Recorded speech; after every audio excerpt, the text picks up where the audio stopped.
Well, don't worry about that because right now on the hotline we have joining us. She is your reigning and defending NWA World Women Champion, and it sounds like she's having a great time already. Please welcome Miss Thunder Rosa. Miss Rosa, how are you this evening?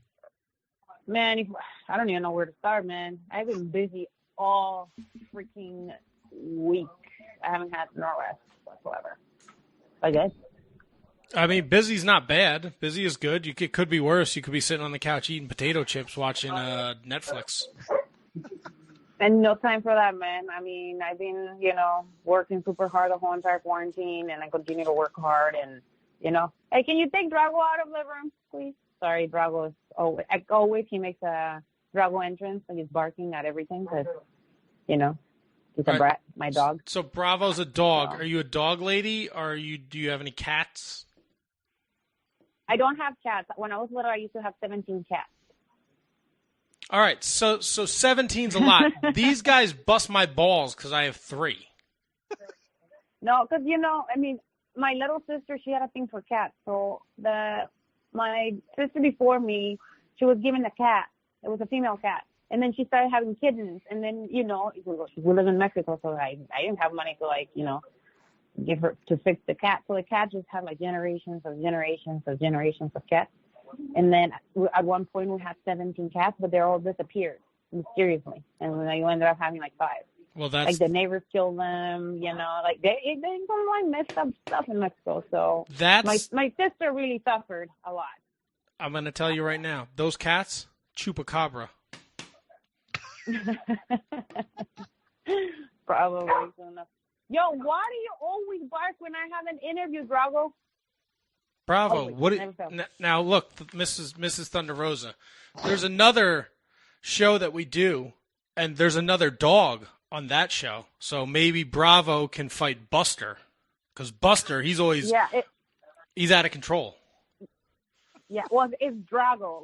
You remember Lucha Underground Drago? Yes, Drago. Drago. Yeah, that's his name, Drago. Like from Rocky IV. Not Bravo. Yes, from Rocky IV, yeah. I will break you. Does Drago break things in the house? You know what? Believe it or not, he's not that bad. No, he doesn't. He likes to, what does he like to do? He just likes to bark for attention, and he just wants you to pet him when he's in a good mood. And if he's not, he growls at you, and he'll probably bite your face. He does that. I mean, I can't blame him. If I'm hanging around Thunder Rosa, just pet me. We'll hang out, or we'll watch some TV, whatever. Drago's he just wants to be near mommy. Come on. Yeah, that's true. I'm the only one who can actually kiss him, really, really close to his mouth.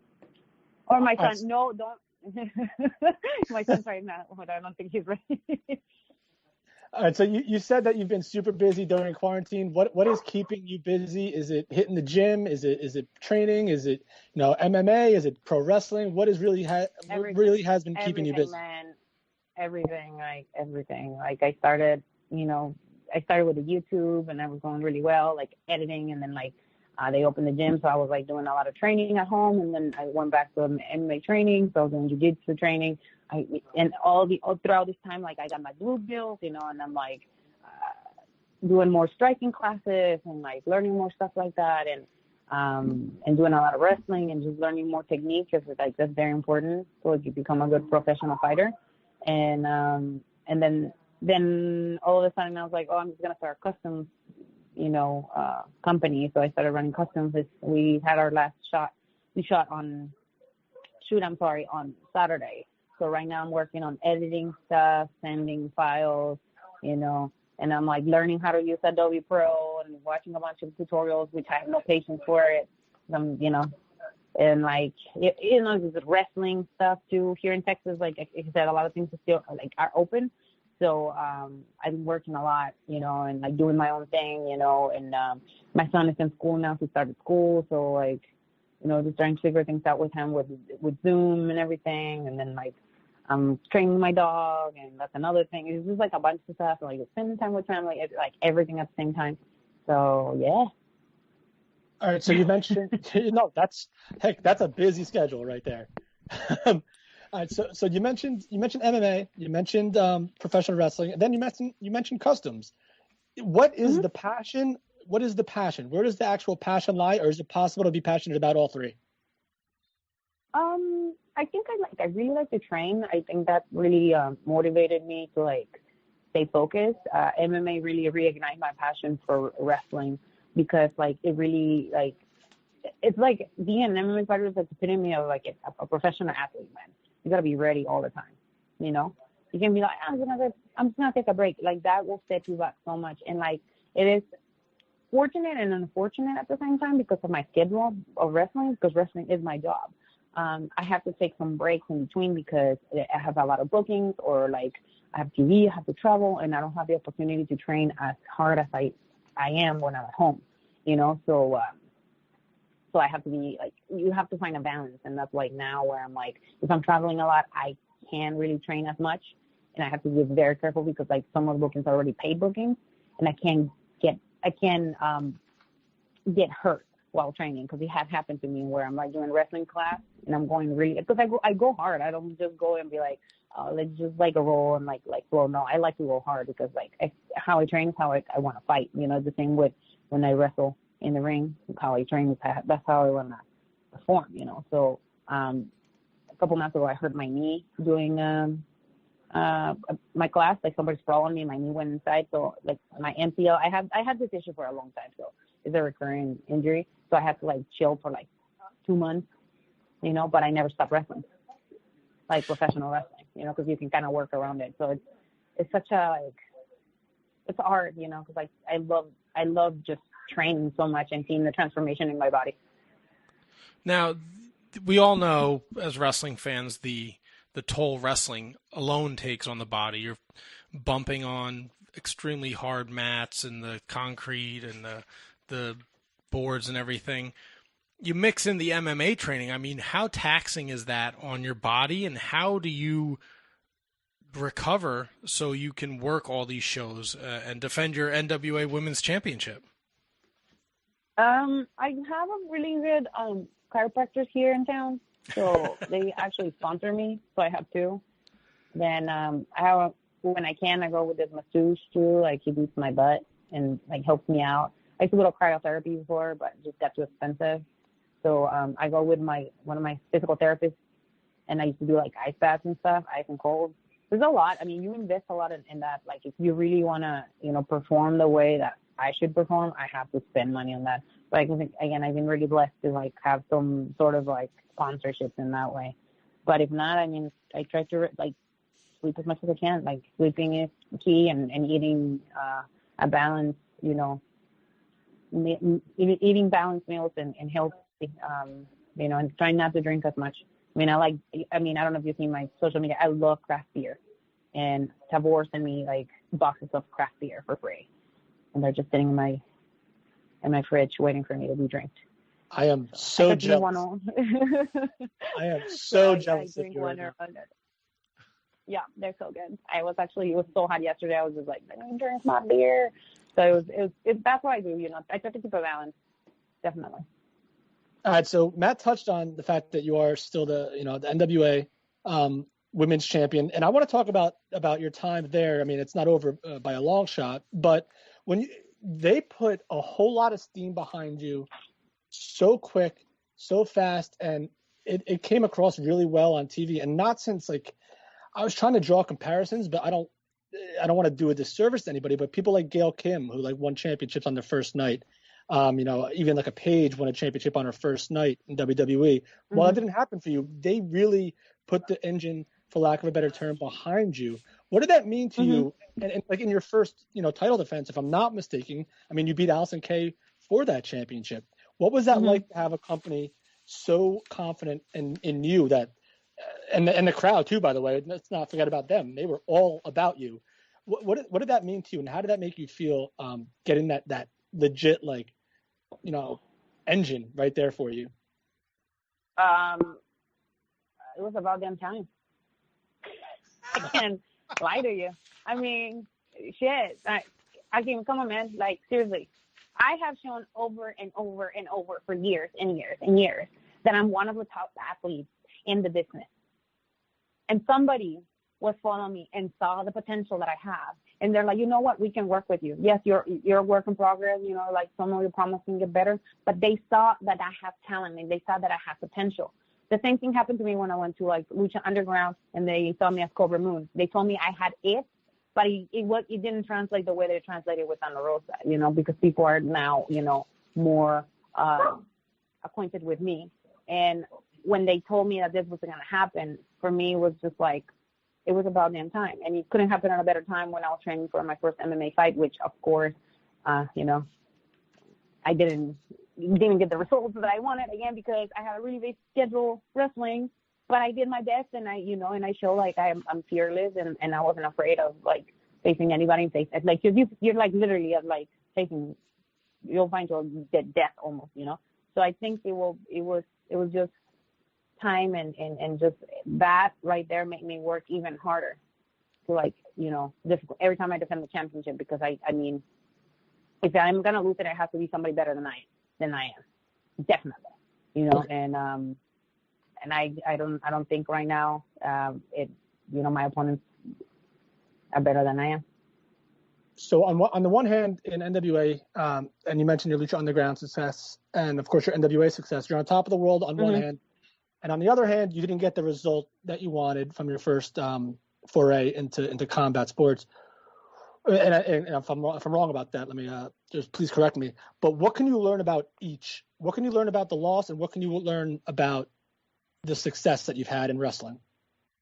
I think for the loss in MMA, like when you get in the cage, you have to come completely like sure of what you're gonna do, that you are gonna win the fight, that you know how you're gonna win the fight, that you have like visualization is like one of the most important parts of it, and like not jumping too quick, and knowing that, you know, you have to be, when you feel like you're ready. You know, it was my first one. I jumped pro right away, and it's like something absolutely insane.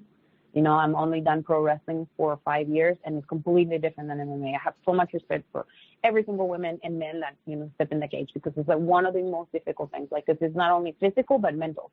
You know, it's like the dehydration the 5 days before your fight, like the hunger, like the you know, hydrating yourself the day before the fight, and just like the jitters and everything, and not knowing, you know, what's going to happen, regardless of if you're ready or not, because it's always 50-50, because that person can make a mistake and you can capitalize on it and then do that. And for professional wrestling, I mean, I've lost so many times, man, so many times.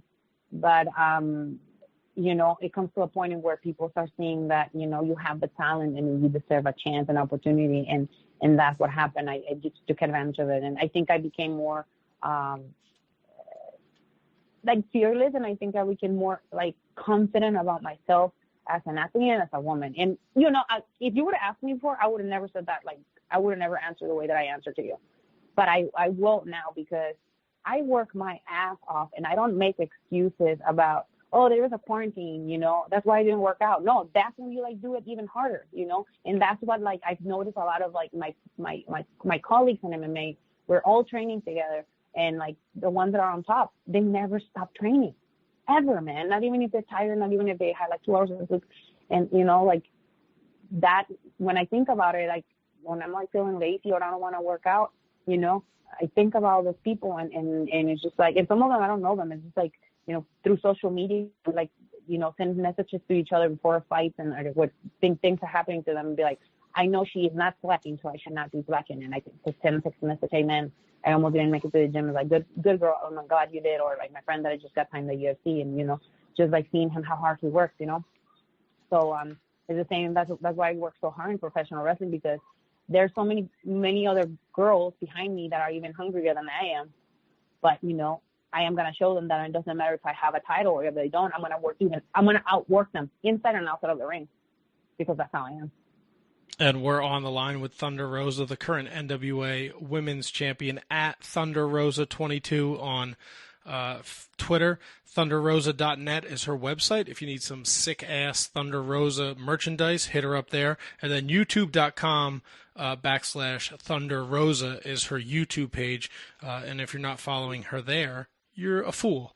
You mentioned you've been in the game for only 5 years, but there's a lot of firsts that are thrown in front of your title reigns. You're the first Mexican-born woman to win the NWA Women's Championship, and you're the first Gaijin to win the Tokyo Yoshi Pro International Princess Championship. How much does that mean to you, especially coming from your background? It means a lot. I mean, I remember the first time I went to Tokyo Joshi, like the promoter, I'm going to talk first with Tokyo Joshi and then I'll talk to about NWA. The promoter came at the end of a show before I came back to the United States. And he shook my hand, Mr. Tanagaki-san. I can't even say it right now. Tagaki-san, sorry. And he said, "You are a very, very good wrestler. I'm proud you're here." And this is like one of the first times that a promoter from Japan said this to me, you know, so it means a lot. And I was like, wow, you know, I was taken by it. And then he's like, "I want you to come back." And I was like, wow, like, you know, I thought I was never going to come back to Japan, you know, after my second tour with Stardom. And that just like, again, motivated me even more. And then when I came back, I became a champion, and I was like, I couldn't even believe it, man. I remember when they raised my hand, and, you know, I had to grab from one semi-English and my Spanish and my Japanese. I was just like thinking like, wow, like I've come a long way, you know, and it's like I'm in another country that is not America or Mexico, and I became a champion. And that's the dream for a lot of wrestlers. The fact that I was just in Japan and I just became the first Gaijin champion in that company. Regardless if it's a big company or not, it's growing, and it just put eyes on me, you know. And then not even a month after I come back and I became the NWA Women's Champion, one of the championships that have the most prestige and the most history and the history of professional wrestling, you know. And the more that I read about it, and the more that I, you know, understood the history behind this title, I just understood, you know, how credible it makes me as a professional athlete in the wrestling business. And when I explained that to my parents, my parents, like, they follow my career, especially my mom, she doesn't like me to wrestle. But when I explained to her how important it is to be the first Mexican-born wrestler to win this championship, she told me that she was proud of me, you know. Yeah, right. And that's just everything. Yeah, it's all that hard work paying off, and you, you know, you're not just doing it for yourself, but you're doing it for your family and your heritage, and it's a nice feather in the cap. Tony, you had a question for Miss Thunder Rosa. Yeah, you know, the hard work and the accolades coming from your family. I mean, that's awesome. More accolades that I saw from your YouTube page I wanted to ask you about. You recently became an official American citizen.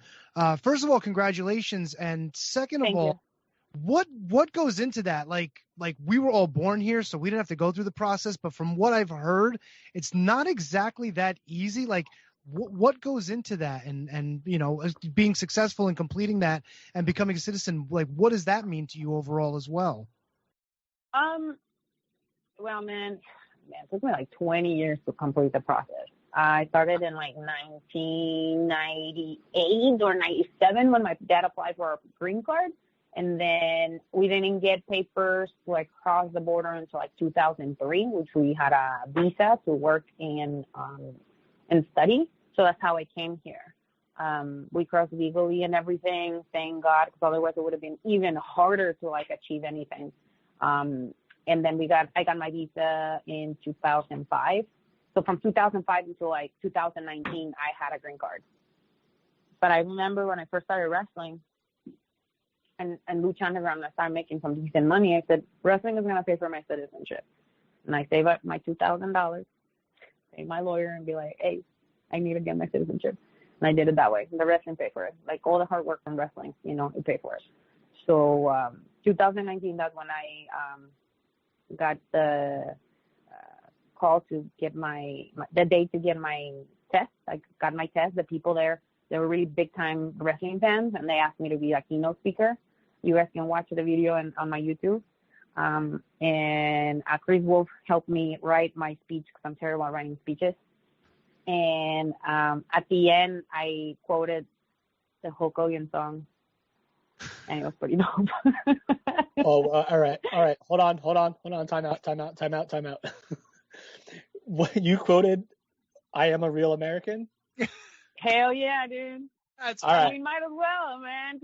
Everybody knows who Hulk Hogan is, and then some people start singing it. So it was at the end they were asking me for autographs. That's how funny it was. Sweet. How far into the song did you get? Did you go like full bore? Like No. I was just I want to be an American, like that just part of it. I'm just a real American, like that first like I'm sure what that I'm gonna fight for your rights, like almost the whole chorus. So see, there's something on YouTube that you may have overlooked. You and the Rosa doing Real American. Hell yeah. But let me ask you this though, because you touched on Lucha Underground, and it's been out of the spotlight for a little bit, and we don't know the future, if there is a future for Lucha Underground. Maybe you can speak a little bit more to that or not. But talk about your time there, because I feel like that was a ahead of its time promotion that was a TV series that focused around pro wrestling, but it had a lot of bells and whistles with it. What was your take on Lucha Underground, and how have you spent your time there? Man, it was great. Like, it helped me so much to be where I am right now, to be confident in front of the camera, to know how to like work angles, to like learn how to, what the producers are looking for, what the writers, what story they were looking for, like to speed my my learning curve was a lot faster than a lot of people, because I was put on a spot that I wasn't ready, but I had to make sure I stay ready when we came back, So, I mean, it had a lot of, like, I have good and bad memories, but I think I was just totally focused on the good, because if I didn't have that opportunity, I don't think I would have taken my abilities to where I am right now, and where, I can perform lucha style, I can, perform Japanese style, I can perform like American style with confidence, and not shy away from opportunities or for things, because I was prepared there, and that was like my platform for me to show what I can do, and if I didn't know, I will develop it. It's the same with like being a valet instead of a wrestler for like a whole season, and how important it is to tell a story, without having to wrestle, and how important it is to like put a character over, and to make it mean something. I mean, I learned so much from mistakes that I made, and now it's just like I'm applying everything to like what I do in the NWA, especially when we're trying to tell a story. And I think that's one of the reasons why people are like so, or in the first season, they were into the story that we were trying to tell, right? Yeah, it's funny you mentioned that. One of the things that I really loved about the return of the NWA, and you could talk to the other guys. I'm a diehard fan. I'm in love with the NWA. I'm kind of sad it had to go away. I'm ecstatic that it's coming back. But one thing that I really enjoyed was the entire story of the women's division. You had Marty Bell, who was an outside player, and her fallout with Allison Kay. Then you came along and you stood right up to Allison Kay and you said, "I'm coming after your title." Then Marty Bell joins you. Now Ashley Vox doesn't know where to go. Melina comes in and she's like taking charge, and she's pushing you to the championship. You have these epic 2 matches with Allison Kay, and now Melina turns around and she says now she's giving you the eye, like she wants to come after you for the championship. What goes into that story? Like, how much input do you guys have, or is this all like William Corrigan and his crew that comes up with this stuff? Like, how involved do you guys get in telling these stories? Because I got to tell you, they're really intricate, and I just love following the whole thing, and I'm all in when it comes to the women's division in the NWA. How involved are you and the other ladies in general with the storyline that you guys are telling? I don't think, I think I was just more like, they just told me to be me, and I was like, all right, with the story, of course. And then I think they really wanted to focus on just having matches, to really develop the characters that were going to be, the top faces of the female division. And I think they did a really good job, and we were going on a really interesting turn of events before, COVID happened. And man, I wish I would have known what would have happened with the story. Yeah, I mean, I had a lot of fun. Again, it was really cool. When I remember when the first time when we attacked Allison Kay, and it was Marty, Melina, and we were standing together. For me, it was very powerful. Unfortunately, that episode was overshadowed with some of the stuff that Jim Cornette, said, and people were just like not really paying attention to like that moment. And I feel like there's so many things in my career that had been overshadowed by things that I have no control over, and that was one of them. Like that moment right there. It was so important. And I'm not talking just about me, but I'm just talking about in general, because you see three very powerful Latino women. Maribel is Dominican, I am Mexican, and Melina is Mexican American. So it's like you don't see that very often, and that's like such a beautiful moment. I have a picture here in not in my living room, but in my room of that. And then I just really enjoy the fact that it was very diverse.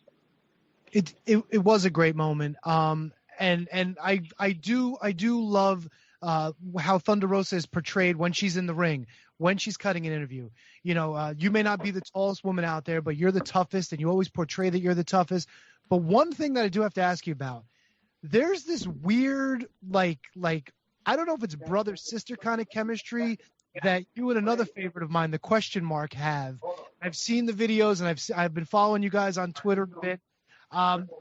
What's the relationship like there with Question Mark? Because you two seem like you're having just a grand old time, and it's not the Thunder Rosa that we see on TV. It's more like the more, I guess, playful Thunder Rosa, if I could describe it that way.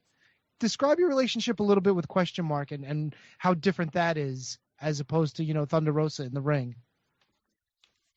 I don't know. It's just like him and I, we just click really well, and every time we're like in front of a camera, we're just like being silly and messing around.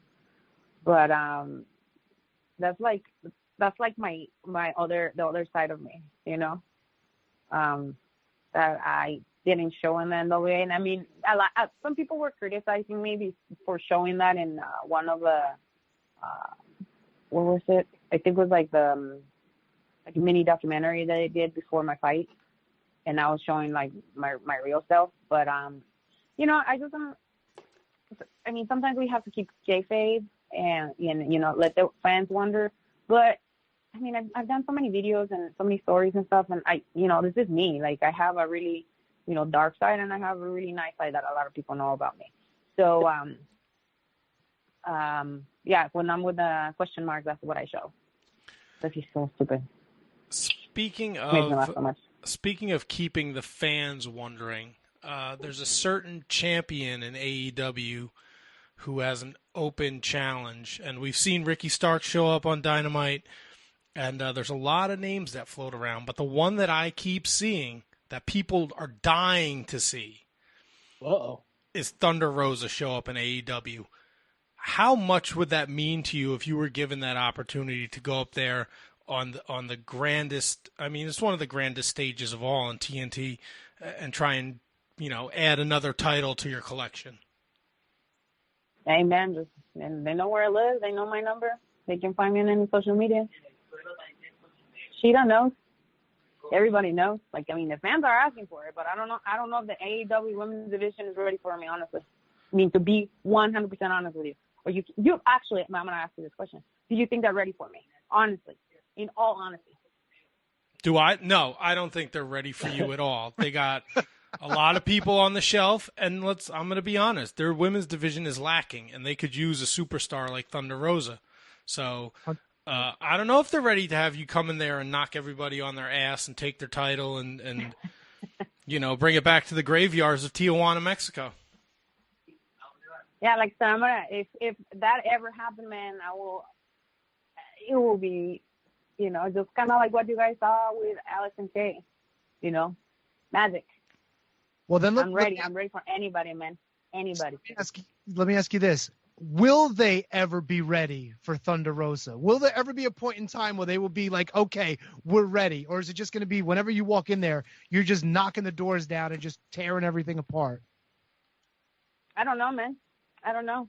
I mean, I'm here sitting right now talking to y'all about this, So they know where I live. Like I said, they got my email. They know my Twitter. I know Cody be liking my stuff. So I don't know. I mean, I'm here. I'm training, staying ready, man. Staying ready, right, Drago? We're staying ready. There you go. You think you could ask Cody why there's no AEW figures in New Jersey yet? You should send him a message, man. Be like, hey, bro, we've been looking for stuff. I don't see nothing. One more question before we let you go, Thunder Rose. We know you're super busy. The United Wrestling Network, they announced that they'll team with the NWA starting September 15th with a weekly pay-per-view series. How happy does that make you that you can finally get back to defending the NWA Women's Championship that you have carried with such pride and joy, and you can finally get back into the ass-kicking business that you're so good at? I'm just ready to wrestle, man. I'm ready to rumble. Like every time I get in the ring, it's just like I feel like it's fun. It's fun. It's like the fact that I can create, again and make magic and be able to connect with the fans, even if it's through TV. That's I love it. And I'm super excited because it's so funny because like I just read a comment yesterday and they're like, well, it should be an asterisk right next to Santa Rosa's name because, she hasn't really defended the title. And I'm just kind of like, let me tell you all something, boo-boo. I actually defended the title like 2 times, so get your facts straight. No, and I was like that. I was like, when I wrote it like that, I'm just like, hey, it's not my fault that the COVID happened. It's not like I can go around and be like, telling my homie from like the corner should be like, hey, bro, you want me to defend the title right now? Right here, right now? No, I can't do it, So, but I'm excited. I'm excited to defend it. You should do that, by the way. That would be so funny. Thunder Rosa, we are excited. Again, at Thunder Rosa 22 on Twitter, thunderrosa.net. If you're looking for some awesome merchandise, there's awesome designs, and they're up on our Twitter as well as thunderrosa.net. YouTube.com/Thunder Rosa is her YouTube channel. Definitely check that out. It's been a pleasure talking with you tonight. We know you're super busy, so we're going to let you go. Anything you want to leave the fans with before we say goodbye to you? Yeah, don't forget, we're starting Mission Pro Wrestling. We have our first show in September 18th. Is the promotion that I am running, and it's all-female run. And it's an all-female show. And it will be streamed for those who don't live in Texas. It will be streamed in Title Match Network. You guys can see it live. So I would love for all of y'all to see the magic that we're creating in the ring, which I will be defending my championship for those who wonder what happened to Sandra Rose defending her championship. The same day against Lindsay Snow. So it's going to be a good one, y'all. And that's Hell Hath No Fury. You can get tickets at missionprowrestling.net. And then we got Holodead, Big Swole, Lindsay Snow, La Rosa Negra there. It's a pretty stacked lineup. So definitely if you're in Texas in September, it shouldn't be too hot, right? Or do I not know what I'm talking about? No, it's going to be outside. It's all everybody's required face coverings. It's going to be social distancing. And the venue is very excited to have us there. So, yeah, it's going to be fun. It's going to be a lot of fun. This was a lot of fun, Thunder Rosa. Thank you so much. It was a pleasure. Tell Drago, get him primed up. We're going to do Drago versus Buster. And they're going to... I will. Drago's gonna be excited. Every time he sees the dog, he just wants to play. So he's ready to throw down, right, Drago? Oh, maybe they'll be ready to play. Yeah, Drago's a great buddy. Thunder Rosa, thank you so much. Enjoy the rest of your night. We look forward to seeing you in the NWA, Mission Pro Wrestling, and hopefully one day in the AEW. Thank you. You guys were welcome.